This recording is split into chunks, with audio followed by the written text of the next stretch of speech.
Hello everybody, welcome to Civil Steps. So in our lecture series of स्थापना we are discussing the subject of medieval history और आज हम इसमें एक नया टॉपिक स्टार्ट करने जा रहे हैं. So as you know lecture 8 तक जो भी टाइमलाइन थी मेडिवल हिस्ट्री की कि किस तरीके से सारी डायनेस्टीज़ ने रूल किया, देन उसके बाद फिर यूरोपियंस का कैसे एडवेंट हुआ इंडिया में और बाद में फिर ब्रिटिशर्स ने किस तरीके से इंडिया के जो सारे स्टेट्स हैं उनको एनेक्स किया. तो ये सारी जो टाइमलाइन है वो हम मेडिवल हिस्ट्री की कवर कर चुके हैं और इसके आगे की जो टाइमलाइन है वो हम मॉडर्न हिस्ट्री से हमने स्टार्ट की हुई है.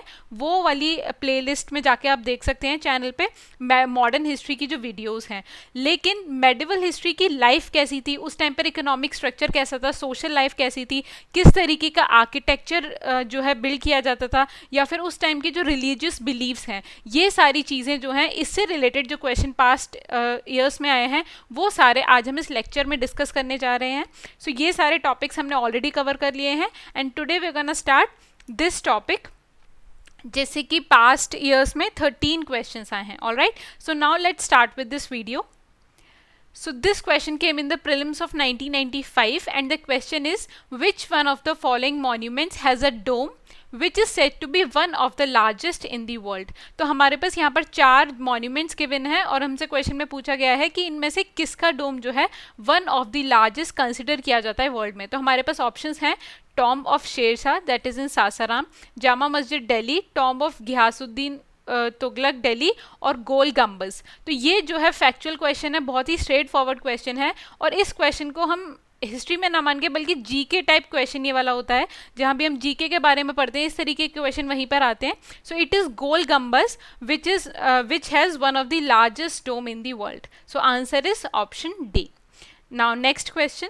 सो this question came in the prelims of 1998 और इस क्वेश्चन में हमारे पास 4 मॉन्यूमेंट्स गिवन है और किस क्रोनोलॉजी में उनको बिल्ड किया गया था उनको करेक्ट क्रोनोलॉजिकल ऑर्डर में हमें अरेंज करना है. तो हमारे पास 4 मॉन्यूमेंट्स हैं तुगलकाबाद फोर्ट, लोधी गार्डन, कुतुब मीनार, फतेहपुर सीकरी. तो इस क्वेश्चन में जो हमारे पास एक ट्रिक है कि अगर हमें इनकी प्रॉपर क्रोनोलॉजी नहीं भी पता कि किस टाइम पर इनको बनाया गया था, स्टिल ये वाला क्वेश्चन हम सॉल्व कर सकते हैं. कैसे?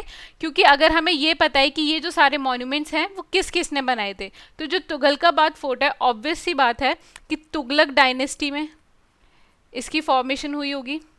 ऑलराइट, उसके बाद लोधी गार्डन जो है वो लोधी डायनेस्टी के आर्किटेक्चर है. Then Qutub Minar we all know that it was build by Qutubuddin Aibak.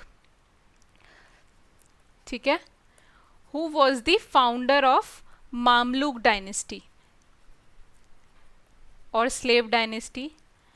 And then Fatehpur Sikri जो है obviously Akbar was the founder of this city जिसने फतेहपुर सीकरी को बनाया था पूरा. And Akbar is part of Mughal empire.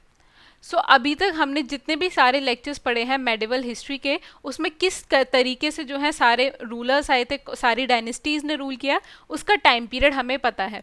तो सबसे पहले हमें पता है कि जो टर्किश आए थे, टर्किश कंक्वेस्ट हुआ था इंडिया में, तो मामलुक डायनेस्टी जो है that was the first dynasty. ठीक है, सो सबसे पहले जो है कुतुब मीनार आया था, तो इसका मतलब फर्स्ट इज थर्ड. उसके बाद आई Tughlaq dynasty, so Tughlakabad fort, so first. Then उसके बाद लोधी डायनेस्टी आई, तो लोधी गार्डन इज सेकंड. और उसके बाद मुगल एम्पायर अकबर आते हैं, Mughal empire was the last empire. उसके बाद फिर ब्रिटिशर्स आ गए थे, so fourth is Fatehpur Sikri. So हमारा जो करेक्ट क्रोनोलॉजिकल ऑर्डर होगा that is 3 1 2 4. That's why our answer is option B. So हम देख लेते हैं कि इन सारे जो मॉन्यूमेंट्स हैं ये कब कब बने थे और किन किन ने इनकी इस्टेब्लिशमेंट करवाया था, किसके रेन में जो है इनकी बिल्ट हुए थे. सो तुगलकाबाद फोर्ट जो है दैट इज बिल्ट 1321 से 25 के बीच में ना था. किसने करवाया था? घियासुद्दीन तुगलक ने. And it is in Delhi. Then Lodhi garden it's in Delhi also और 1517 में इसको बनवाया था. देन कुतुब मीनार जो है कुतुबुद्दीन ऐबक ने स्टार्ट करवाया था but it was completed by his son in law that is Iltutmish. और फतेहपुर सीकरी जो है this city was build by Akbar. So इस तरीके से ये सारे मॉन्यूमेंट्स हमें ध्यान रखने हैं. तो आप जो है पहले जो आपके पास इंफॉर्मेशन अवेलेबल है उसी से ही क्वेश्चन को सॉल्व करने की कोशिश कीजिए, क्योंकि मोस्ट ऑफ द क्वेश्चन जो है वो एलिमिनेशन मेथड से या फिर इस तरीके की ट्रिक्स यूज़ करके सॉल्व हो जाते हैं. हमें उनका करेक्ट उसका जानना हमें पूरा ज़रूरी नहीं है उसके बारे में information. Alright, now let's move forward to our next question. So this question came in the recent prelims of 2018 और इसमें हमसे पूछा गया है with reference to the cultural history of India consider the following statements. तो हमारे पास यहाँ पर दो स्टेटमेंट्स गिवन है and we have to tell that which of them are correct. So first is white marble was used in making Buland Darwaza and Khanka at Fatehpur Sikri. So we all know that Buland Darwaza and Khanqah is at Fatehpur Sikri और उसमें जो है white marble का use किया गया है, क्योंकि बुलंद दरवाजा और जो फेमस मॉन्यूमेंट्स हैं, स्पेशली जो मुगल के टाइम की जो आर्किटेक्चर है बहुत ज़्यादा फेमस है, उससे कई क्वेश्चन भी पूछे गए हैं, तो वो आपके लिए इंपॉर्टेंट है और वो आप नितिन सिंघानिया वाली बुक में बहुत ही ब्रीफ में दिया है, आप उसको वहाँ से कवर कर सकते हैं, एज वेल एज एनसीईआरटी में। तो यहाँ जहाँ पर हम मुगल आर्किटेक्चर और मुगल एम्पायर के बारे में डिस्कशन है, वहाँ पर भी जो मेजर मॉन्यूमेंट्स हैं उनके बारे में गिवन है, तो उसको आपको मिस नहीं करना, इन दोनों सोर्सेस से आप उसको कवर कर सकते हैं। So let's come back to our question. So हमारा जो पहला स्टेटमेंट है दैट इज करेक्ट। उसके बाद दूसरा है red sandstone and marble were used in making बारा इमामबाड़ा एंड रूमी दरवाज़ा एट लखनऊ। सो लखनऊ में रूमी दरवाज़ा है और बड़ा इमामबाड़ा है। तो इसमें हमसे पूछा गया है कि red sandstone and marble were used in making of those, लेकिन ये वाला जो स्टेटमेंट है वो इनकरेक्ट है। Why? Because bricks were used in making of these monuments. ठीक है, इसलिए रेड सैंडस्टोन और मार्बल का यूज़ नहीं किया गया। लेकिन ये हमें कैसे पता चलेगा? क्योंकि जब हम पढ़ते हैं मुगल आर्किटेक्चर के बारे में, तो जो मुगल आर्किटेक्चर है उसमें सैंडस्टोन और मार्बल का यूज़ किया गया था। तो अगर हमें ये पता है कि जो रूमी दरवाज़ा और बारा इमामबाड़ा जो है वो मुगल आर्किटेक्चरल स्टाइल नहीं है, बल्कि these are Awadh architectural style, Awadhi architectural style से इनको बनाया गया है। सो क्लियरली जो है हम रेड सैंडस्टोन और मार्बल वाले को, इसको क्लियरली हम आइडेंटिफाई कर सकते हैं कि ये जो दोनों मटेरियल्स हैं वो इनकरेक्ट हैं, बिकॉज इनको मुगल आर्किटेक्चर में यूज़ किया जाता था और इसीलिए हमारा जो सेकंड स्टेटमेंट है वो इनकरेक्ट है। That's why our answer is option A, that is one only. अब इन दोनों मॉन्यूमेंट्स के बारे में हम जान लेते हैं। सो बुलंद दरवाजा, जिसको गेट ऑफ विक्ट्री भी बोला जाता है, that was built in 1601 AD by Mughal emperor Akbar. किस लिए? To commemorate his victory over Gujarat. तो ये इंपॉर्टेंट फैक्ट है, आपको पता भी होगा, बहुत ही जनरल फैक्ट है। And it is the main entrance to the palace at Fatehpur Sikri. और यहाँ पर हमारे पास पिक्चर भी है बुलंद दरवाजा की। And Buland Darwaza is the highest gateway in the world, highest gateway in the world, बहुत इंपॉर्टेंट फैक्ट है। And is an example of Mughal architecture, it displays Akbar's empire.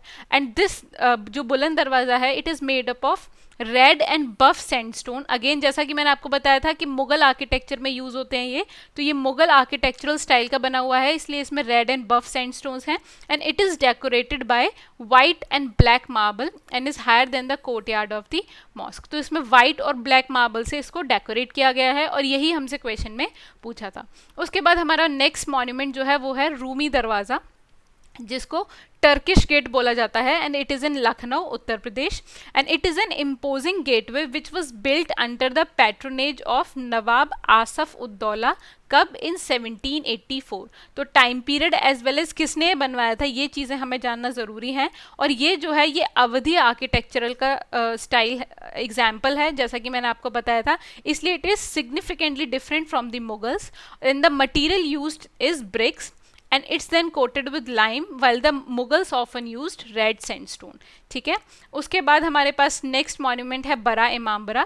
So this is also known as Asafi mosque and it is an Imambara complex in Lucknow and this was built by Asaf ud-Daula as well, who was Nawab of Awadh. And ये भी 1784 में ही इसको बनाया गया था। सो बड़ा means big, ऐसे करके एक छोटा इमामबाड़ा भी है, बट इस क्वेश्चन में हमसे बड़ा इमामबाड़ा के बारे में पूछा गया था।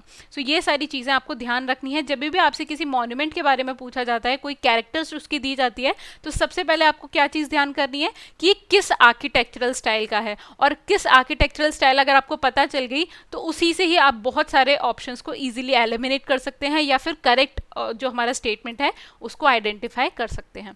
Now let's move forward to our next question. So this question came in the prelims of 1999 और इस क्वेश्चन में हमारे पास कुछ स्टेटमेंट्स गिवन है and we have to tell that which of them are correct. So question है the striking feature of the Jama Masjid in Kashmir. तो जामा मस्जिद आपको दिल्ली वाले से कंफ्यूज नहीं होना है, there is a Jama Masjid in Kashmir also which was completed by Zainul Abidin. So उसकी कैरेक्टरिस्टिक्स हमारे पास गिवन है, जैसे फर्स्ट है इट इंक्लूड्स टूरेट, और second similarity with Buddhist pagodas, and third is Persian style. तो ये वाला जो क्वेश्चन है बहुत ही टिपिकल क्वेश्चन है। इस तरीके के क्वेश्चन जो है वो जनरली आपको एग्जाम में छोड़ के आने होते हैं, क्योंकि इतनी डिटेल में जो है जामा मस्जिद जो कश्मीर वाली है, it's not a very famous monument, तो इतनी डिटेल में उसके बारे में ना ही एनसीईआरटीज में गिवन है, एज वेल एज जो हिस्ट्री की जो मेन बुक्स हैं उनमें भी इसके बारे में गिवन नहीं है। उसके साथ साथ जो नितिन सिंघानिया है उसमें भी गिवन नहीं है। तो ये अगर आपको नहीं आता तो किसी को भी नहीं आता होगा। इस टाइप के क्वेश्चन आपको एग्जाम में छोड़ के आने होते हैं, क्योंकि इतनी माइनर डिटेल में जाके किसी भी मॉन्यूमेंट के बारे में नहीं पता होता। सो इसलिए लेकिन for future reference let me tell you कि ये जो हमारे पास तीनों इसके फीचर्स गिवन हैं कि तीनों जो हैं वो जामा मस्जिद इन कश्मीर के फीचर्स हैं। तो अब आप इसको ध्यान रख सकते हैं कि it has a similarity with Buddhist pagodas as well as it is in Persian style. इसका जो बिल्ट इसका जो आर्किटेक्चर है वो पर्शियन स्टाइल का है, as well as it also includes turret. So हमारा जो आंसर है that is option B 1, 2 and 3, क्योंकि ये तीनों ही इसकी कैरेक्टरिस्टिक्स हैं। अब हम नेक्स्ट क्वेश्चन पे आते हैं। सो this question came in the prelims of 2014 and the question is इबादत खाना एट फतेहपुर सीकरी वॉज। सो फतेहपुर सीकरी में एक मॉन्यूमेंट है दैट इज इबादत खाना।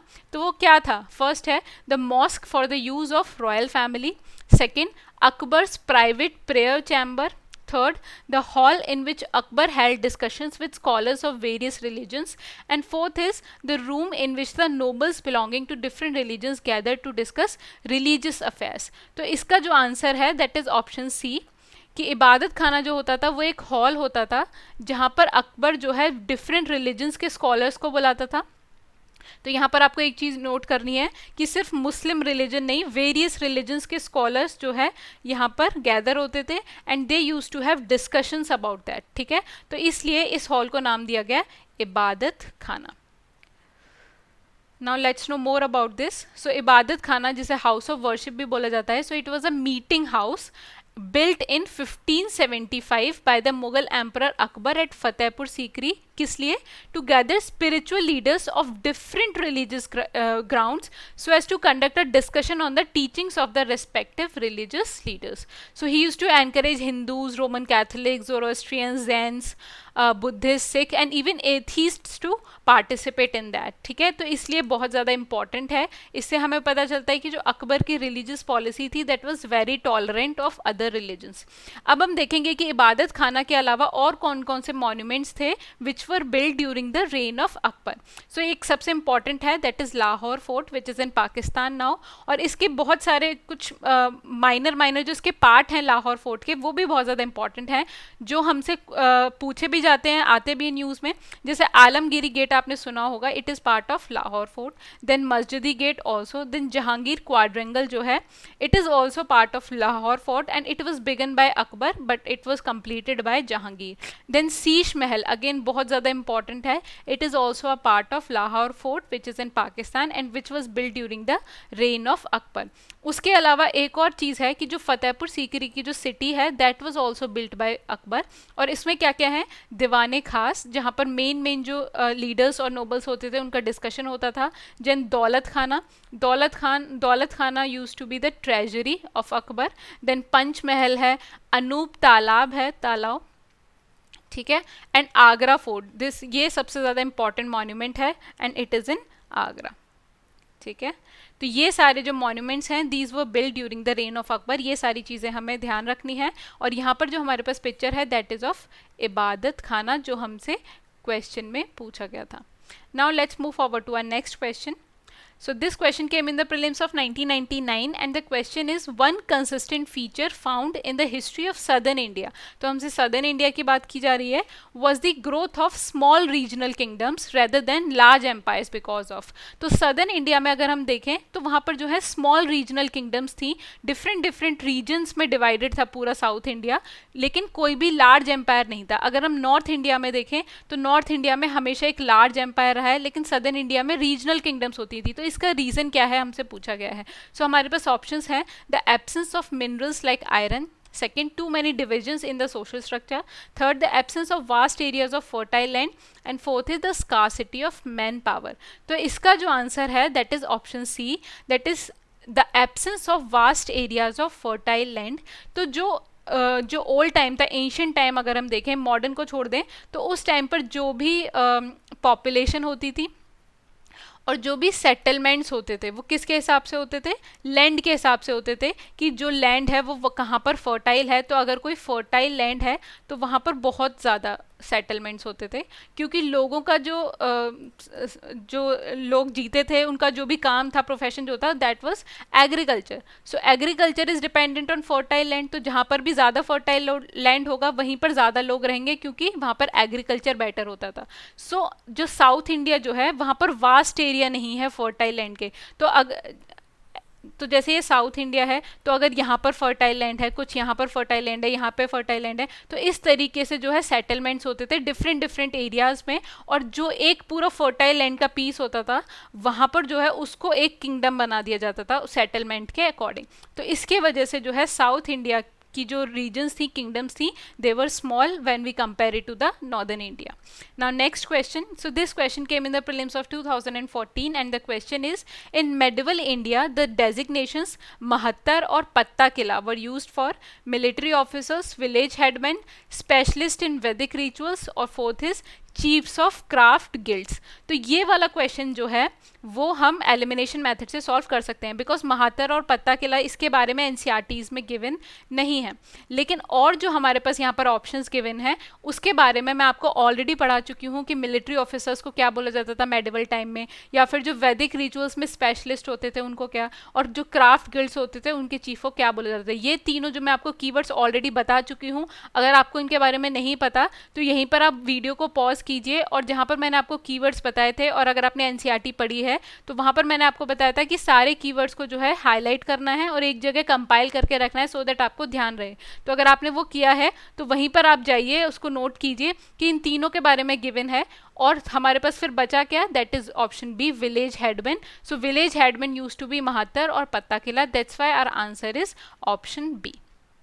सो ऐसा नहीं है कि हमें डायरेक्ट जो क्वेश्चन में पूछा है वही हमें पता होना चाहिए. अगर हम और ऑप्शंस को एलिमिनेट कर सकते हैं तो भी we can reach up to our answer, और ये वाली टेक्निक आपको एग्जाम में भी यूज करनी है.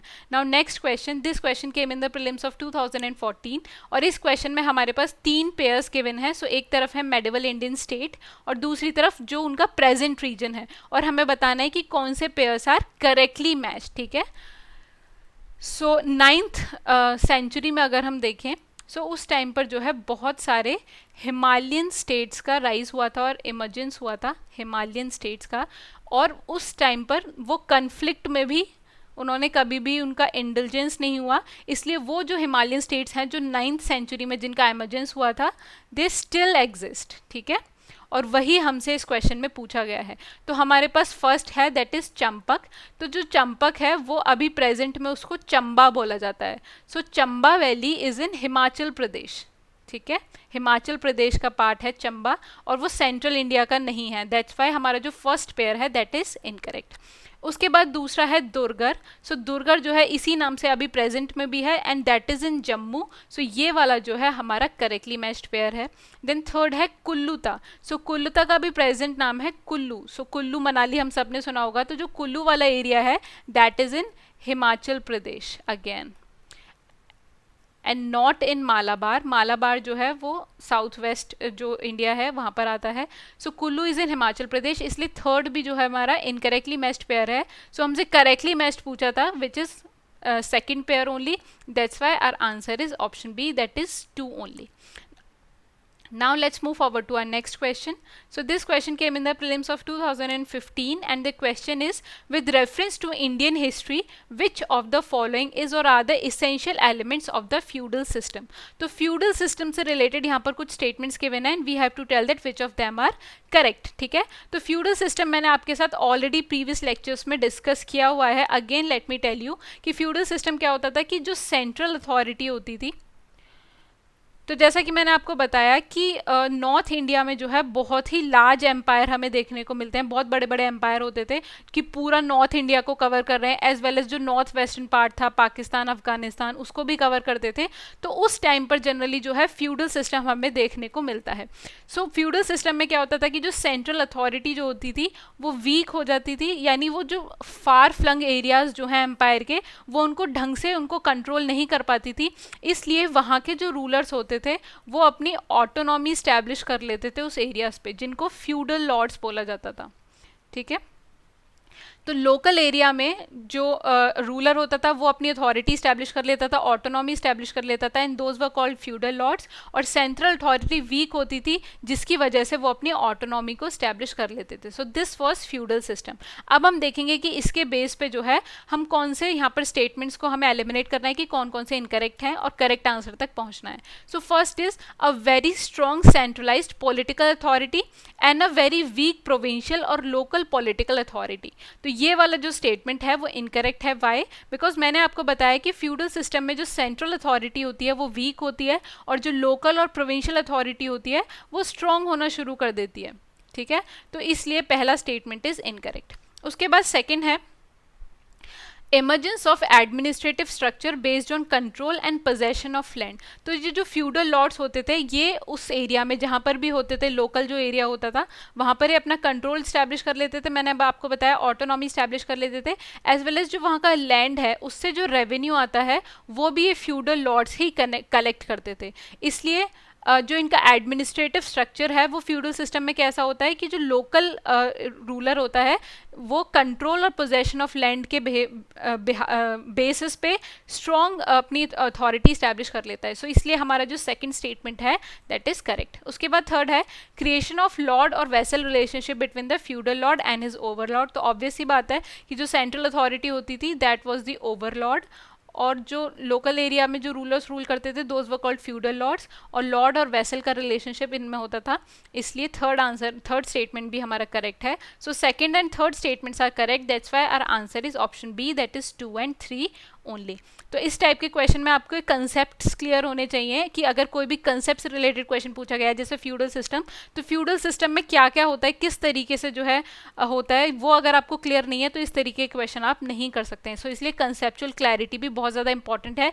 एनसीईआरटी में भी इसके बारे में जो मेडिवल हिस्ट्री की एनसीईआरटी है बाय सतीश चंद्रा, उसमें काफ़ी डिटेल में दिया हुआ है फ्यूडल सिस्टम, आप वहाँ से उसको पढ़ सकते हैं। एंड आई होप जो मैंने आपको समझाया है वो भी आपको क्लियर हो गया होगा। Now next question. So this question came in the prelims of 2016 and the question is with reference to the cultural history of medieval India consider the following statements। So हमारे पास यहाँ पर दो statements given हैं and we have to tell that which of them are correct। So first is siddhas, जिनको सितास भी बोला जाता था, जो कि तमिल रीजन में थे। So those were monotheistic and condemned idolatry। तो सिद्धास जो थे जो तमिल रीजन में थे, yes they were monotheistic and they also used to condemn idolatry यानी idol worship जो होती थी, इसलिए पहला स्टेटमेंट हमारा करेक्ट है। उसके बाद दूसरा है Lingayats of Kannada region. So जो लिंगायत्स होते थे those were in the Kannada region, means Karnataka वाला जो रीजन है वहां पर, they question the theory of rebirth and rejected the caste hierarchy. तो जो लिंगायत्स और सिद्धास हैं इन दोनों के बारे में एनसीईआरटी में गिवन है, जहां पर हम रिलीजन के बारे में पढ़ते हैं जो कि मेडिवल इंडिया में था। तो ये दोनों ही स्टेटमेंट्स जो हैं वो करेक्ट हैं, that's why our answer is option C, that is both 1 and 2। अब हम थोड़ा डिटेल में जानते हैं सिद्धास और लिंगायत्स के बारे में। सो तमिलनाडु साउथ इंडिया में Siddha refers to a being who has achieved a high degree of physical as well as spiritual perfection और enlightenment। तो जिस भी पर्सन को जो है हाई डिग्री का फिजिकल स्पिरिचुअल परफेक्शन या फिर एनलाइटनमेंट हो जाता था उस पर्सन को रेफर किया जाता था सिद्धा। कहाँ पर? तमिलनाडु में। ठीक है, and the ultimate demonstration of this is that siddhas allegedly attained physical immortality।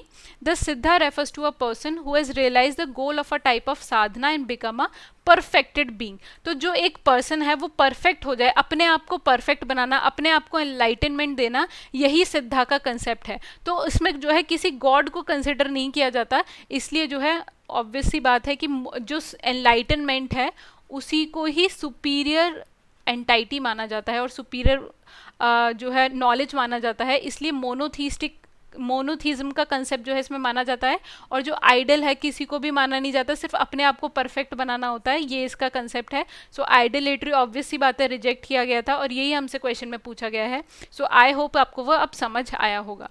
दूसरा हमारा स्टेटमेंट था लिंगायत से related. So Lingayatism is a Shaivite Hindu religious tradition in India, और इनिशियली इनको वीर शैव के नाम से जाना जाता था, लेकिन 18th सेंचुरी के बाद इनको लिंगायत नाम से जाना लग गया। यानी जो भी वीर शैव थे, जो भी शैवाइट हिंदू रिलीजियस ट्रेडिशन जो था, उनको लिंगायत नाम से जाना लग गया after the 18th century. And this Lingayatism was founded और revived by the 12th century philosopher and statement Basava in Karnataka. तो ये नाम आपको ध्यान रखना है कि लिंगायतिज्म से रिलेटेड क्वेश्चन पूछा जा सकता है कि इनमें से कौन सी पर्सनैलिटी लिंगायतिज्म से रिलेटेड है। So it is Basava who was the founder और रिवाइवर ऑफ लिंगायतिज्म, ठीक है। एंड लिंगायतिज्म में refer to the whole Lingayat community, ठीक है। और ये इस कम्युनिटी में क्या होता है कि जो भी लोग बसव जो फिलोसफर थे उनके ओरिजिनल थॉट्स से इन्फ्लुएंस्ड हैं, और जो उनको फॉलो करते हैं उनको ही लिंगायत्स बोला जाता है, ठीक है। And these scholars thrived in northern Karnataka during the Vijayanagara empire, ठीक है। विजयनगर एम्पायर के टाइम पर नदर्न कर्नाटका में लिंगायत स्कॉलर्स थे, and these were generally consider Lingayatism is generally considered a Hindu sect, because इसके बहुत सारे बिलीव्स जो हैं वो हिंदू एलिमेंट से मैच करते हैं, और इसकी जो वर्शिप है that is centred on Shiva, तो शिवा गॉड पर है एज द यूनिवर्सल गॉड, ठीक है, in the iconographic form of Ishtalinga. तो इसमें शिवा को किस फॉर्म में वर्शिप किया जाता है? इष्टलिंग की फॉर्म में। एंड लिंगायतिज्म एम्फेसिस क्वालिफाइड मोनिज्म, ठीक है, ये यहाँ पर इसकी कैरेक्टरिस्टिक्स के बिना सबसे इंपॉर्टेंट पार्ट है, with philosophical foundation similar to those of 11th-12th century South Indian philosopher Ramanuja. तो रामानुज की जो फिलोसफी थी, जो फिलोसफिकल फाउंडेशन थी, उसी की लर्निंग्स पर डिपेंड है Lingayatism. And this rejects any form of social discrimination including the caste system, और यही हमसे क्वेश्चन में पूछा गया था। सो आई होप अब आपको वो क्लियर हो गया होगा। Now let's move forward to our next question. So this question came in the prelims of 2016 and the question is Banjaras during the medieval period of Indian history were generally। तो अब जो हमारे questions हैं last के 3 questions जो हैं those were based on जो keywords से question पूछते हैं, medieval time के जो keywords हैं उनसे related जो question पूछे गए हैं past years में। So जो बंजारास हैं those were agriculturalists, warriors, weavers और traders। तो हमारा जो आंसर है that is option D, traders। इसके बारे में मैंने आपको जब मैंने आपको अलाउद्दीन खिलजी की मार्केट पॉलिसी पढ़ाई थी, वहाँ पर भी मैंने आपको एक्सप्लेन किया था कि अलाउद्दीन खिलजी ने जो है बंजारास को जो है लाइसेंस मिलता था, यानी they had to register in the Khilji empire. क्यों? क्योंकि बंजारास जो होते थे वो ट्रेडर्स होते थे, तो वो होर्डिंग ना कर लें, यानी जो भी मटेरियल होता था, फूड ग्रेन्स होते थे, उनकी होर्डिंग्स ना हो, इसलिए बंजारास को रजिस्टर करना पड़ता था, और सिर्फ रजिस्टर्ड बंजारास ही जो हैं फूड ग्रेन्स को सप्लाई करते थे। इसलिए बंजारास कौन थे? दे वर दी ट्रेडर्स। अब इसके बारे में हम जान लेते हैं। एनसीईआरटी में जो है क्लास 7th की एनसीईआरटी जो है उसमें क्लियरली गिवन है इसके बारे में, और यहाँ पर हमारे पास एक पिक्चर भी है, यानी जो पीटर मंडी था, he was the English trader, उसने बंजारा के बारे में जो है ये अकाउंट दिया है, वो आप देख सकते हैं, ये क्लास 7th की एनसीईआरटी में गिवन है। So Banjaras were the most important trader nomads, जिनको बोला जाता था, और उनका जो कारवां होता था, कारवां यानी जो वो ग्रुप में मूव करते थे एक जगह से दूसरी जगह, तो उसको बोला जाता था टांडा और टंडा। So Sultan Alauddin Khilji used the Banjaras to transport grains to the city markets, जैसा कि मैंने अभी आपको बताया, एज वेल एज जो जहांगीर था, that is in Mughal empire, he also wrote in his memoirs that Banjaras carried grains on their bullocks from different areas and sold it in towns. तो Khilji dynasty में as well as Mughal dynasty जो है वहां पर दोनों जगह हमें जो है बंजारस का मेंशन मिलता है। एंड बंजारस जो थे they also used to transport food grain for the Mughal army during military campaigns. तो इससे हमें क्लियर होता है कि दीज वर द ट्रेडर्स। तो इस तरीके के जो कीवर्ड हैं एनसीईआरटी में डायरेक्टली गिवन होते हैं, तो आपको अगर आपने एनसीईआरटी पढ़ी है इजीली आप इस तरीके के क्वेश्चंस को कर सकते हैं, क्योंकि these are easy question, straight forward होते हैं, इसमें आपको कुछ कंसेप्ट यूज़ नहीं करना। अगर आपने पढ़ा है तो आप इसको ईजिली अटेम्प्ट कर सकते हैं। नाउ नेक्स्ट क्वेश्चन जो है, this question came in the prelims. So with reference to the economic history of medieval India, the term Araghata refers to, I think this question came in the prelims of 2016. So question is bonded labor, land grants made to military officers, water wheel used in the irrigation of land, and fourth is wasteland converted to cultivated land. तो अरा घाटा जो है इसका मतलब है water wheel which was used in the irrigation of land. That's why our answer is option C. Straight forward question है, पढ़ा है, आंसर आप कर सकते हैं. Next question. So this question came in the prelims of 2016. Question is, with reference to the cultural history of India, the memorizing of chronicles, dynastic histories and epic tales was the profession of who of the following. तो अगर हम medieval history में देखें तो chronicles को memorize करना, जो dynasty की पूरी history होती थी या फिर जो उसमें interesting tales होती थी, epic tales जो होती थी, ये एक person का profession था. तो उस profession को क्या बोला जाता है, उस person को क्या बोला जाता था? तो हमारे पास options हैं श्रमणा, परिव्राजक, अग्रहारिका और मगध.